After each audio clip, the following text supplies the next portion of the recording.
I'm Jenny, live from Developers Shed headquarters with news you can't use for the week of April 15th, 2009. And here's our first story.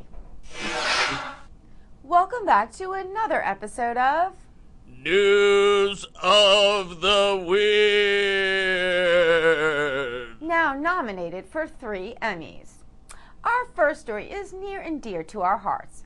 A zoo in Poland has people in an uproar as they offer shelter to a giant gay elephant. The elephant has masses up in arms because it refuses to mate with the female elephants. The real question, though, is why would any female want to mate with Steve Pozniak? Next up, Facebook snoopers are at it again.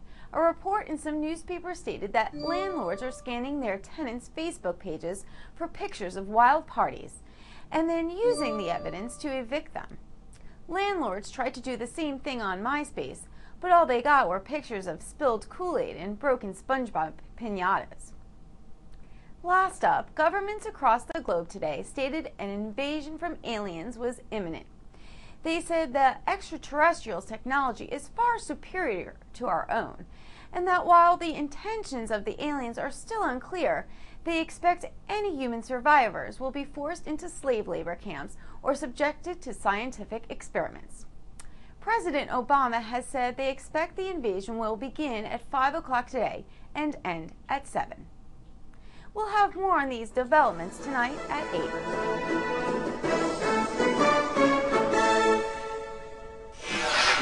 And now for our very own corpulent carne asada, it's Juan Valdezberg.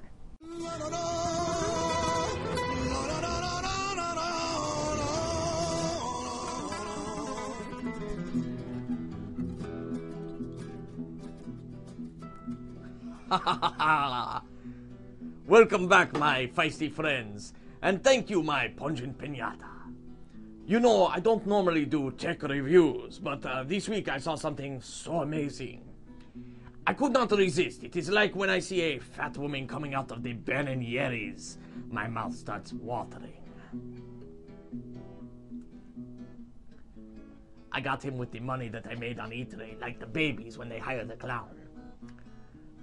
A bunch of manly nerds in England have invented a lawnmower that you can control with your remote control. Pepe, I haven't seen this, but do you think we should make a lawnmower hero?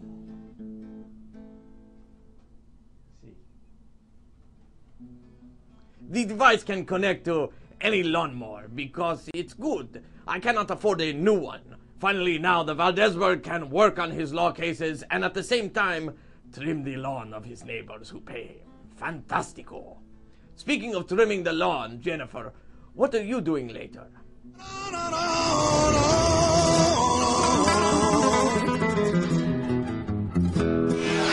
And now live from Russia, here's Jakov Polinsky.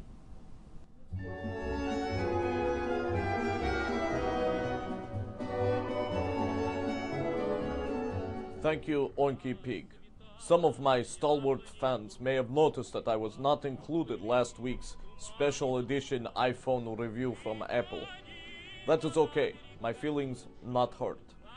As a proud Russian, I have only one feeling. It's called hate. Well, hate and hunger, but usually hate feeds the hunger. Today I'm invading tech news to give you my special feelings, though, about this iPhone.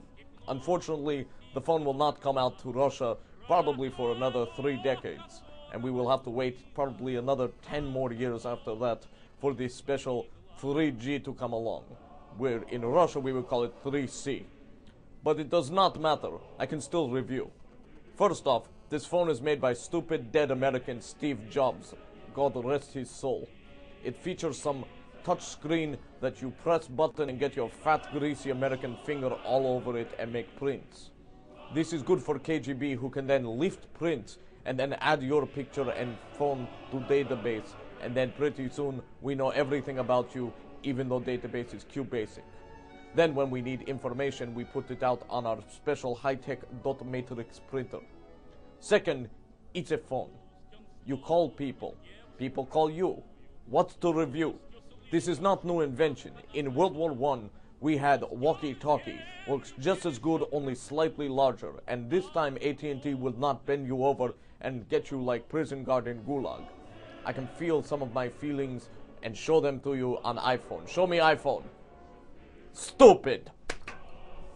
Speaking of stupid, back to you, Oinky Piglet. We.